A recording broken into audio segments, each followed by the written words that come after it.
मुनाफिकों ने बनाई थी, जिसको मस्जिद ज़िरार कहते थे। कुरान में जिक्र है जिसको रसूल ने मिस्मार कर दिया। और ये मस्जिद क़ुबा है, कुछ लोगों ने, मुत्तकी लोगों ने बनाई थी, जिसका सूरह तौबा में ज़िक्र है कि मस्जिदुन उस्सिसा अला तक़वा, कि वो मस्जिद की जिसको तक़वे की बुनियाद पर बनाया है, और वो लोग पाक होना चाहते हैं, अल्लाह पाक होने वालों को पसंद करता है।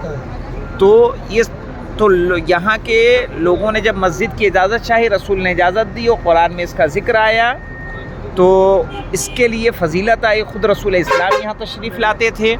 और यहाँ जो मस्जिद इमाम अली बताई है अभी उन्होंने, मुझे दिख नहीं रही इधर कहीं पीछे, वहाँ पे मौलाए कायनात जब मदीने के हालात ख़राब हो गए थे, तो मौलाए कायनात वहाँ आके मदीना छोड़ के यहाँ आके रहते थे। और जब मौला अली को खिलाफत मिली है, तो खिलाफत के लिए जो दावत देने आए हैं वो इसी जगह पर आए हैं, तो उसको मस्जिद इमाम अली कहते हैं। सही है। ये मस्जिद क़ुबा है। यहाँ अगर कोई 2 रकअत नमाज़ पढ़े तो उसको उम्रे का सवाब अल्लाह देता है।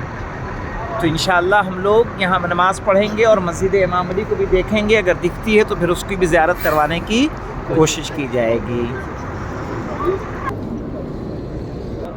हाँ, और इसमें ये भी है कि रसूल, और यहाँ पे ख़ुद रसूल जब हिजरत करके आए थे तो यहाँ पे रुके थे, इसी जगह पे, मदीने में दाखिल नहीं हुए थे। आप इंतज़ार कर रहे थे यहाँ तक कि मौलाए कायनात सारी अमानतें दे के आ गए, तब रसूल मौलाए कायनात के साथ मदीने के अंदर दाखिल हुए थे, और इसीलिए यहाँ मस्जिद बनाई गई है।